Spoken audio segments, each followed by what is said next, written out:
નમસ્કાર મિત્રો, અત્યાર સુધી આપણે વ્યાકરણમાં સમજ્યા છીએ. આજે અમે ટેક્સ્ટ તરફ જઈ રહ્યા છીએ અને તેમાં સામાન્ય રીતે સ્કૂલમાં આપણે એ લેશનથી સ્ટાર્ટ કરતા હોઈએ છીએ, પણ ધીરે ધીરે આપણને પ્રેક્ટિસ પડે એ માટે થઈ અને હું બીજો વિભાગ આપણો જે છે જેને આપણે કહીએ છીએ કવિતા એટલે કે પોએમ, એ તમારા કોર્સની કુલ કવિતાઓમાંથી આજે આપણે પહેલી કવિતા સમજવા માટે જઈ રહ્યા છીએ. એ માટે તમારે શું કરવાનું છે? પહેલાં તો આમાં તો અહીંયા લખેલા આ અઘરા શબ્દો એટલે હાર્ડ વર્ડ્સ, જેને તમારી બુકની અંદર ગ્લોસરી એટલે શબ્દાર્થ એ અનુક્રમ જે આપેલો હોય છે તેને આપણે લર્ન કરતા હોઈએ છીએ, એટલે પાકા કરવાનું છે. તો વિડીયો જોવો છો એ સાથે જ આ લેક્ચરમાં અઘરા શબ્દો મેં તમને પહેલાં લખાવી દીધા છે એમ સમજીને આને સમજતા પહેલાં આ જે આપેલા શબ્દાર્થ છે એ એક વખતે લર્ન કરી લો, બરાબર પાકા કરો, જેથી કરીને આનું ભાષાંતર છે તે તમે સરળતાથી સમજી શકો. જો આપણે જાતે ભાષાંતર ગુજરાતીમાંથી અંગ્રેજીને અંગ્રેજીમાંથી ગુજરાતી કરતા શીખી જશું તો એક્ઝામની અંદર તમારે આ પેરેગ્રાફ રૂપે 5 માર્કનો પૂછાય છે એ બહુ આસાનીથી આપણે કવર કરી શકીએ, બધા જ માર્ક આપણે મેળવી શકીએ. શું કરવાનું છે? પહેલાં ફરી કહું છું, અહીંયા આપેલા શબ્દાર્થને બરાબર લર્ન કરવાના છે, યાદ કરવાના છે, અને યાદ કર્યા પછીથી ઘરમાં જો કોઈ આપણને મદદ કરી અને પૂછી શકતા હોય તો તેની પાસે ઇન ઓર્ડરમાં એટલે કે બિન ક્રમાંકિત રીતે એટલે આડાવાળા, સાદી ભાષામાં કહીએ તો આમાંથી આડાવાળા આપણને પૂછી લે. જો થોડી આપણે યાદ શક્તિ આમાં ઓછી પડે છે તો શું કરશું? 14 આપેલા છે તેમાંથી માત્ર પહેલા 7 જ તમે પાકા કરો અને એ આડાવાળા અર્થ પરથી તમે ઉચ્ચાર યાદ રાખો અને એના પરથી સ્પેલિંગ બનાવીને લખો. અથવા ઘરમાં કોઈની વ્યક્તિને મેં હમણાં કીધું તેમ મોટી વ્યક્તિને કહો, એ તમને પૂછી લે. શબ્દાર્થ આ એક વખતે 7 કર્યા પછી બીજા 7 કરો અને પછી એક સાથે.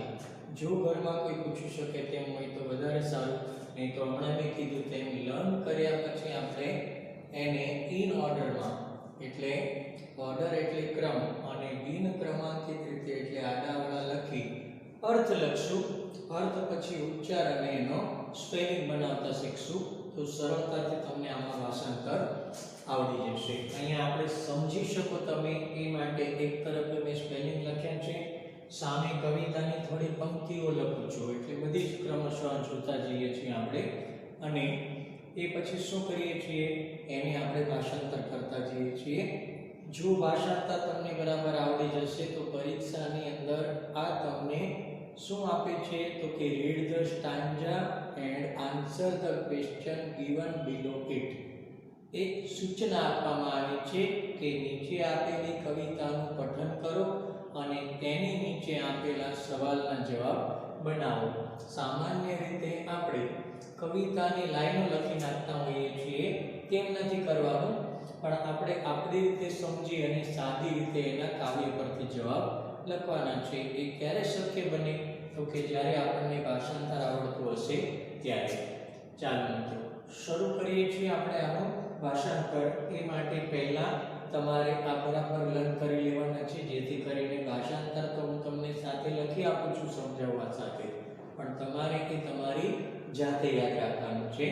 જોઈએ શું આપેલું છે પહેલા એ સમજીએ આપણને. મારું ગાન એટલે કે એક માતા એ તેના બાળકને એક ગીત સંભળાવે છે અને સાથે સાથે એ શિખામણ પણ એવી આપે છે કે આ મારું ગીત છે એ તારા જીવનમાં કઈ કઈ જગ્યા પર કઈ રીતે તને અસરકારક રહેશે. કોઈ જગ્યા પર એ આશીર્વાદનું કામ કરશે, ક્યાંક એ કોઈ ટોળામાં ફસાયેલો હશે ત્યારે મોટા ટોળા વચ્ચે ઘરથી દૂર તો રહેતો હશે, નોકરી કરતો હશે, તો એ વખતે તારી એ એકલતાને કાપવા માટે પણ કામ કરશે. ક્યાંક તને જ્યારે એકલતા લાગતી હશે ત્યારે એ તારી બાજુમાં મારા એ સંગીત રૂપી એટલે શબ્દરૂપી સંગીત એ તને તારા કાનમાં ગણગણાટ રૂપે સંભળાશે અને સાથે તને એ આશીર્વાદ આપવાનું પણ કામ કરશે. અલગ અલગ લાઈનની અંદર એ અલગ અલગ એનો અર્થ બતાવ્યો છે કે હું મારું આ ગાન જે તારા માટે ગાઉં છું એ તને જીવનના દરેક પગથિયે આશીર્વાદ રૂપે સાબિત થશે. ચાલો જોઈએ છીએ મિત્રો હવે કે એક માતા એ બાળકને કઈ રીતે ગીત સંભળાવે છે અને એ કઈ કઈ જગ્યા પર તેને મદદરૂપ થશે. પહેલું છે ધીસ સોંગ ઓફ માઇન, મારું આ ગીત, will wind its music, એ તેનું સંગીત છે તે તને સંભળાવશે. એટલે કે મારું આ ગીત એ સંગીત રૂપે તને સંભળાશે. અરાઉન્ડ યુ એટલે તારી આસપાસ. મારું આ ગીત એ સંગીત રૂપે તારી આસપાસ વીંટળાશે. વાઇન્ડ એટલે પવન પણ થાય અને વાઇન્ડ એટલે વીંટળાવું પણ થાય છે. માય ચાઇલ્ડ એટલે મારા બાળક. આખાનું જો ભાષાંતર એક સાથે કરીએ તો કેમ કરી શકશું આપણે? તો કે મારા બાળક, મારું આ ગીત એ તારી આસપાસ સંગીત રૂપે વીંટળાયેલું રહેશે.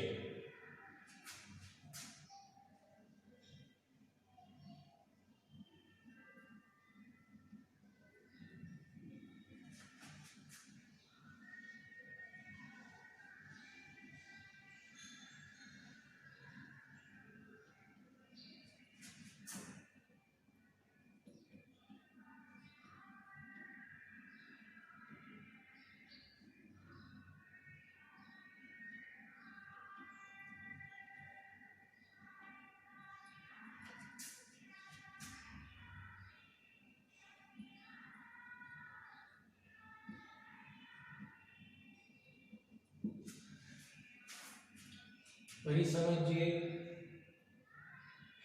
મારું આ ગીત તારી આસપાસ સંગીત રૂપે વીંટળાઈને રહેશે. મારા પુત્ર કે મારી પુત્રી. કોની જેમ? Like the found arms of લવ, પ્રેમના એક મહાલ રૂપે. શું કહે છે? Like the found arms of. Found arms એટલે શું થાય છે? અહીંયા આપણે લખ્યું છે ખુલ્લા હાથે. ખુલ્લા હાથે એનો અર્થ કે આપણે કહીએ છીએ આલિંગન આપવું અથવા વહાલ કરવું. એટલે પ્રેમ રૂપી આલિંગનની જેમ એ તને વીંટળાયેલું રહેશે. એનો અર્થ કે સતત તે તારા હૃદય સાથે જ ચીપકીને રહેશે. અહીંયા આપણે લખ્યા પ્રમાણે ગુજરાતી શું કરશું? લાઈક એટલે ની જેમ. તો fond arms of love. Fond આર્મ્સનો અર્થ શું થાય છે? ખુલ્લા હાથે. અને ખુલ્લા હાથે શું કહી શકાય? તો કે આલિંગન આપવું એટલે કે વહાલ કરવું. તો અહીંયા ગુજરાતી આપણે શું કરશું? Like the found arms of લવ એટલે કે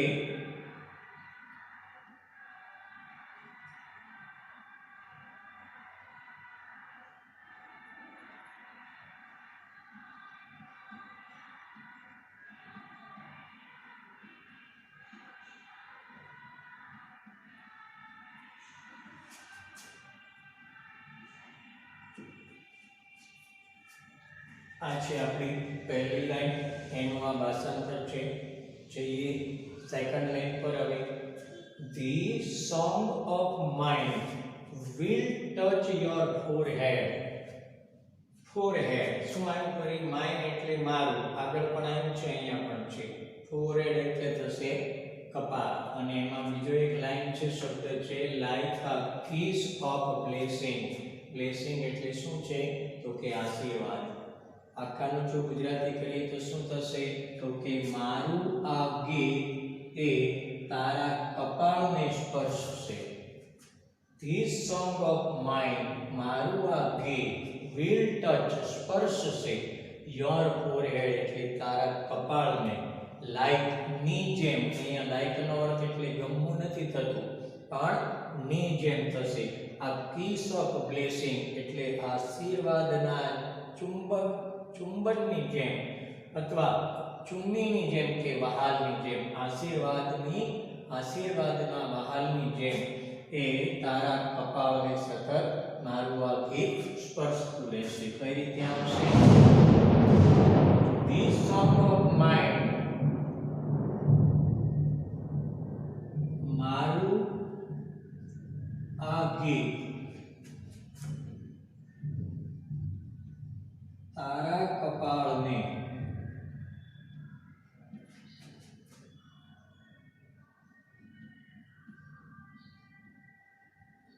વહાલ રૂપી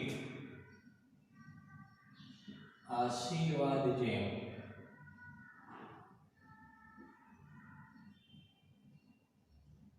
સ્પર્શતું રહેશે. મારું આ ગીત તારા કપાળને મહાલરૂપી આશીર્વાદ જેમ સ્પર્શતું રહેશે. એટલે સતત મારી યાદ તને આવતી રહેશે આશીર્વાદ સ્વરૂપે. Next, when you are alone. alone એટલે શું છે? તો કે એકલો અથવા એકલી, આમ કહેવાય એકલા. જ્યારે તું એકલો હોઈશ અથવા જ્યારે તું એકલી હોઈશ, it will sit, એ બેસશે, એટલે કે મારું આ ગીત એ બેસશે. ક્યાં? by your side, તારી બાજુમાં બેસશે. whisper in your ear, તારા કાનમાં ગણગણશે. જ્યારે તું એકલો હોઈશ ત્યારે મારા આ શબ્દો રૂપી એટલે ગાન રૂપી શબ્દો સંગીત રૂપે તારા કાનમાં સતત ગણગણાટ કરશે. એટલે કે તને એ મારા બોલાયેલા શબ્દો એ સંગીત સ્વરૂપે સતત કાનમાં સંભળાતા રહેશે. સાદી રીતે ભાષાંતર કરીએ તો શું આવશે? જ્યારે તું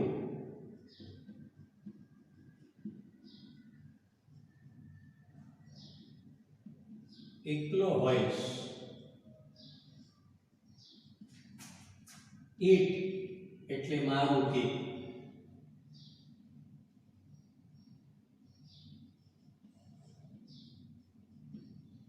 તારી બાજુમાં રહેશે ને કાનમાં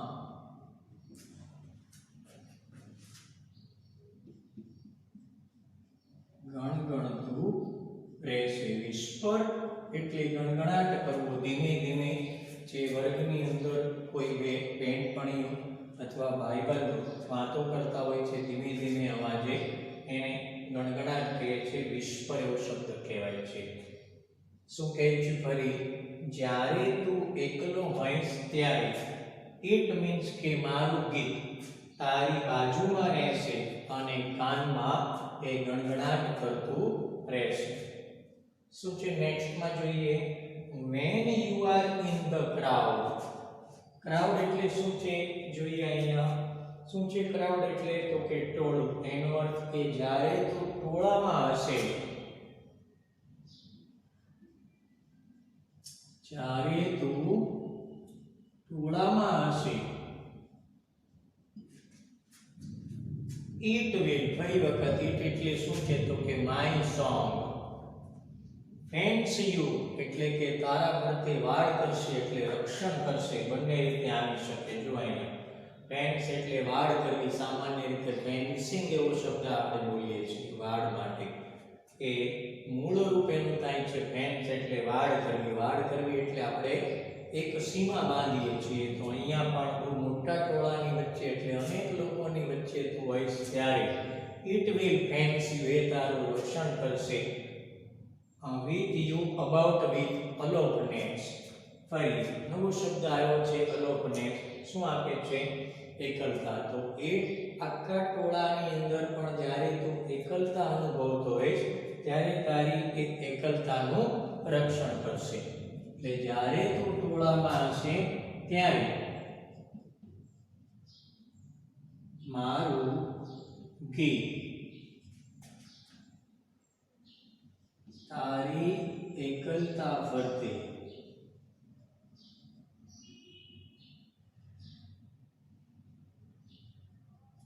રક્ષણ કરશે.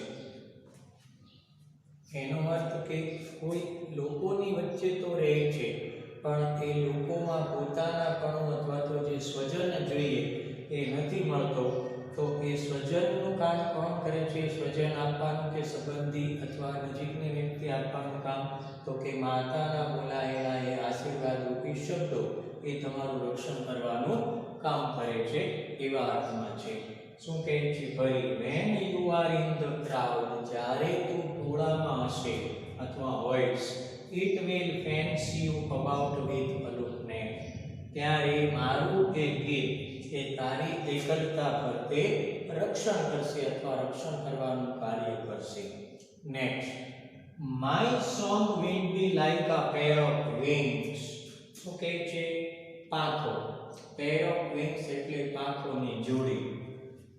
to your dream. શું કહે છે? મારું ગીત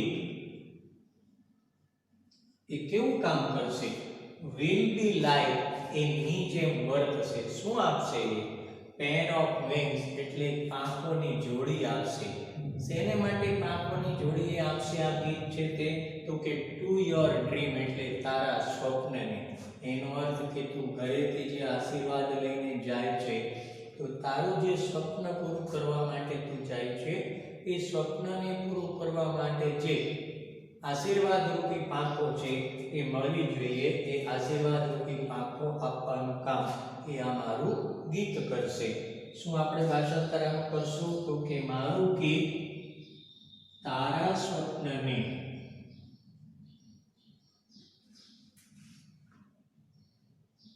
પાંખોની જોડી આપશે. પાંખોની જોડી આપશે એનો અર્થ કે ગીત છે એ તને તારા સ્વપ્નને પૂરો કરવા માટે કોઈને કોઈ રસ્તો આપશે. આગળ જોઈએ.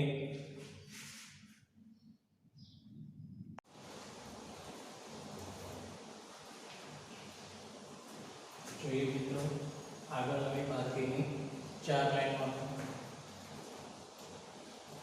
It will transport your heart to the verge of the unknown.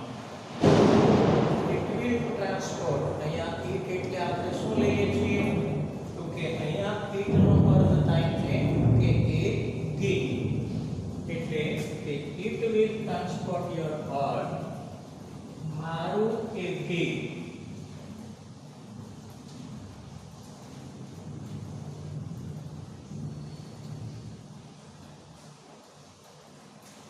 સફર કરાવશે. ટ્રાન્સપોર્ટ યોર હાર્ટ એટલે તારા હૃદયને સફર કરાવશે. કઈ? To the verge of unknown એટલે અજાણ્યા એવી કોઈ ભૂમિની તને સફર કરાવશે. તો તેવા છે કે મારું એ ગીત તને અજાણી ભૂમિની સફર કરાવશે. એક નવો વર્ડ અહીંયા આવેલો છે વર્જ, જે આપણે અહીંયા લખેલો નથી. વધારીએ છીએ શબ્દાર્થે verge.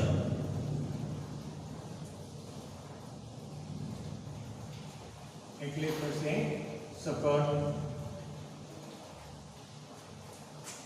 It will transport your heart to the verge of the unknown. તો મારું એ ગીત તને અજાણી ભૂમિની સફર કરાવશે. એટલે આશીર્વાદ એવા મળશે કે જે તારાથી અજાણ્યું હશે એ બધું જ તારા માટે જાણીતું થઈ જશે. Next, it will be like the faithful star. faithful star એટલે વિશ્વાસુ તારો.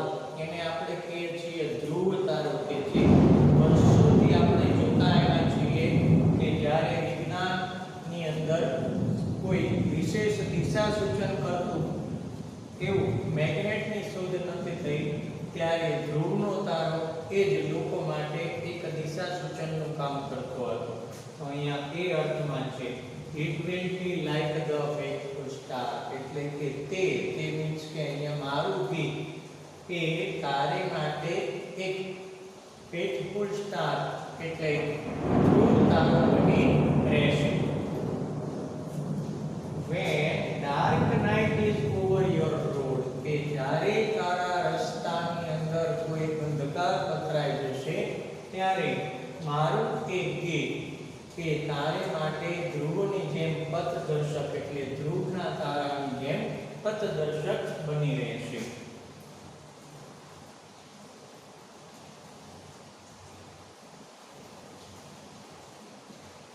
મારું ગીત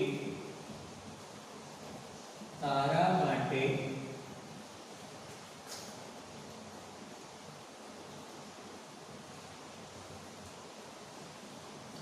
ધ્રુવ તારક બનશે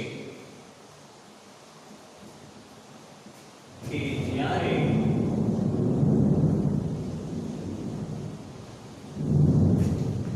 તારા જીવનમાં અંધકાર છવાયો હશે. એટલે કે જ્યારે જ્યારે તને જીવનમાં કોઈ મુશ્કેલીઓ પડશે કે આવશે એ વખતે મારું આ ગીત કે તેમાં રહેલા શબ્દો એ તારે માટે પથદર્શક અથવા ધ્રુવ તારકનું કામ કરશે. એક શબ્દ અહીંયા હજી વધારે છે, અહીંયાની અંડરલાઈન કરું છું, જરા સમજી લેજો. અહીંયા આપણે શબ્દાર્થ લખીએ છીએ ત્યાં તમે લખી શકો છો ફેથફુલ સ્ટાર એટલે કે ધ્રુવ તારક. Next, my song will sit in the pupils of your eyes. અહીંયા pupils એટલે વિદ્યાર્થી નથી પણ કીકી છે, આંખમાં રહેલી કીકીને પણ pupil કહેવાય છે. મારું આ ગીત એ તારી આંખોની કીકીમાં બેસશે અથવા રહેશે. will sit એટલે બેસશે. ક્યારે અને શું કામ કરશે? and will carry your sight અને તારી નજરને એ લઈ જશે ક્યાં? into the heart of things એટલે જીવનમાં ઊંડાણની બાબતોને સમજવા માટે તારે એ તારી આંખમાં સમાયેલું મારું ગીત કે અને બધી જ વસ્તુઓ સમજાવી દેશે. શું કહે છે? my song will sit in the pupils of your eyes. મારું ગીત કે તારી આંખોની કીકીમાં બેસશે અને તને જીવનના ઊંડાણ સુધી લઈ જશે.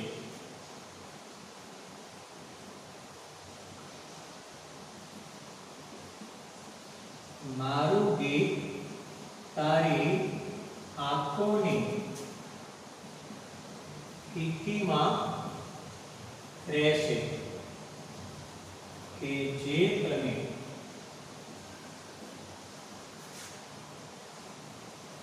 જીવનના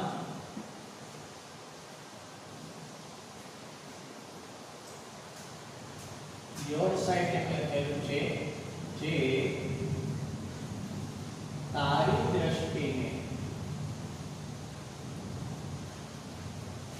જીવનના ઊંડાણ સુધી લઈ જશે.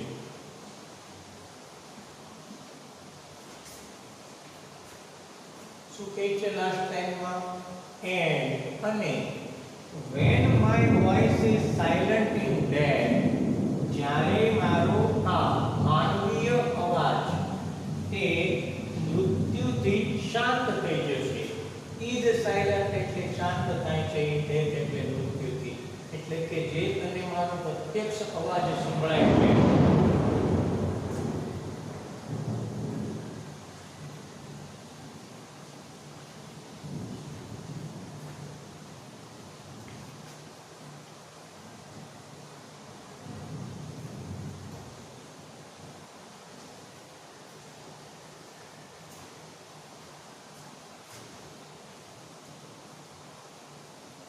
જ્યારે મારો આ અવાજ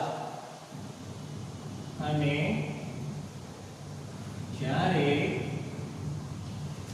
મારો આ અવાજ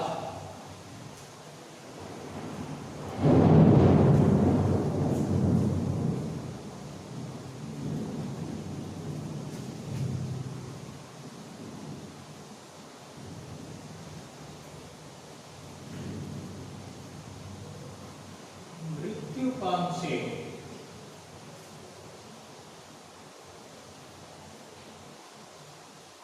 ત્યારે મારું આ ગીત એ તારા હૃદયમાં ગવાતું રહેશે.